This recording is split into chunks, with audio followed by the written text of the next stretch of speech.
Hey guys, welcome to Bog of All Trades. And today we're going to be beach router testing the TP-Link EAP225.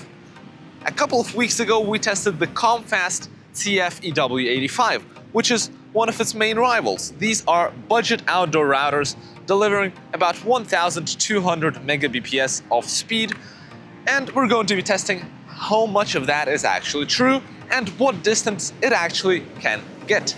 Let's set the things up. Let's go.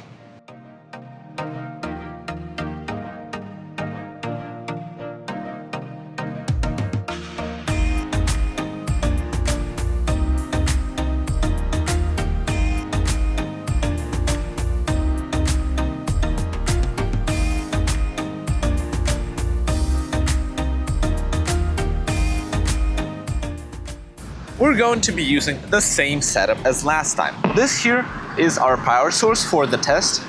It's the Ukitel P1500E. And we're going to enable AC.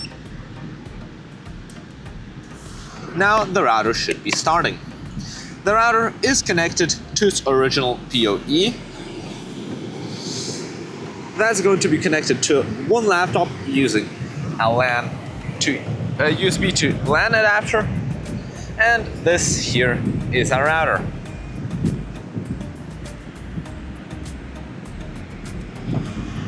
Let's begin with testing. We've got everything set up, and we're going to be using the same task as last time. It's going to be LAN bench. It provides a good idea of the speed that you would have if you would simply transfer a file from one laptop over to the other over Wi-Fi. So let's start here with our distance of 2 meters.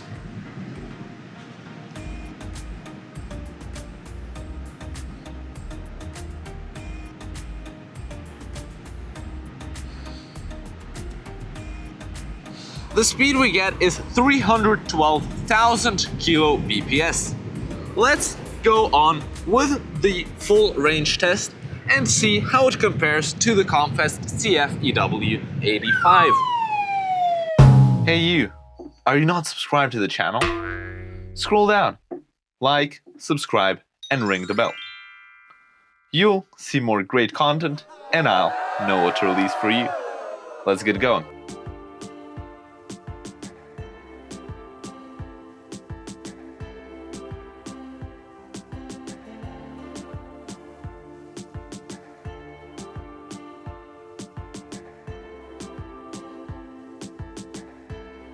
We are currently at 25 meters and we get about 256,000 kbps at 5 GHz network and about 80,000 kbps on the 2.4G network. Let's continue the test.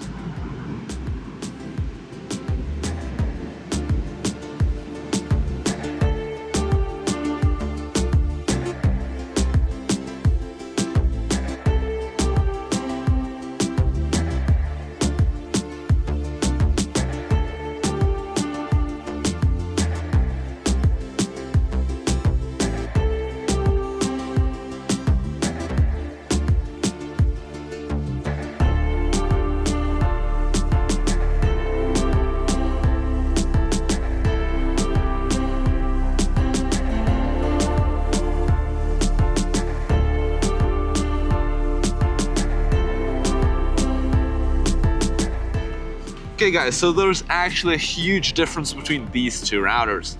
I am currently stationed at 450 meters away from the router, in direct line of sight. You can see it right behind me, over there.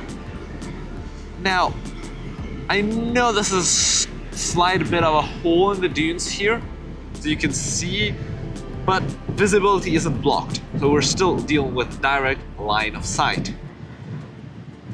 And I have no signal on 2.4 GHz and very weak signal on 5.8 GHz where I can connect to it, but only once I actually manage to transmit a bit of data at a very low speed rate. Looks like we're not gonna get much further with this router.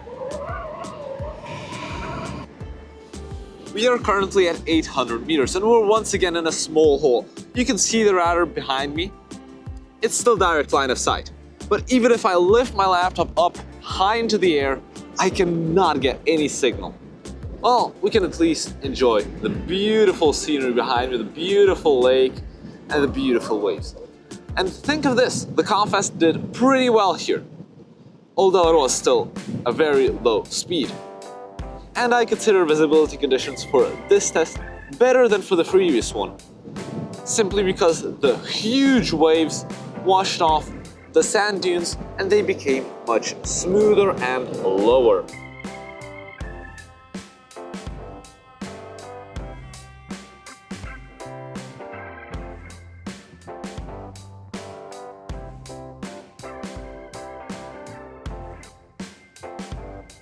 We're currently at 1.25 kilometers, the same place we were last time. As you can see, it's like this wooden pathway.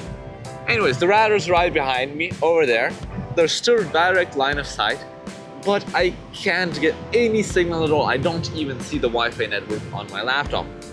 Not 2.4 gigahertz, and neither do I see the 5.8 gigahertz.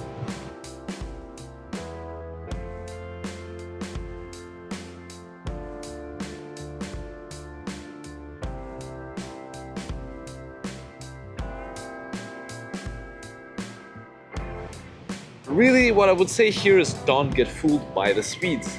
At 5.8 gigahertz, it seems like the speed is higher at longer range. Even though that might be true, it is not a very good indicator of how the radar works. Actually, the signal is very much lower, and I had to do multiple attempts to even get any type of speed from it. But once the speed got there, it picked up and actually became relatively fast. This can also be seen in one of my previous tests where I tested these two directly alongside each other, and what I found out there was that, well, the relative signal strength indicator would show much worse results for the TP-Link. Anyways, we're cutting the test short here. I'm not going to go all the way to 1.75 kilometers if we can't get any signal here. What I have to say is that I am actually very disappointed with TP-Link. Many people say that this radar is much better than Comfast. It might give slightly better speeds at close range, but I would still always prefer the Comfast. It also does not have any connection drop issues, and so I'm going with Comfast. The next radar we will be testing is the Comfast WA-937, a much bigger radar with 6 8 dBi antennas, and we'll see how far we can get. I'm afraid the beach might not be enough for it. Anyways, until then, ciao.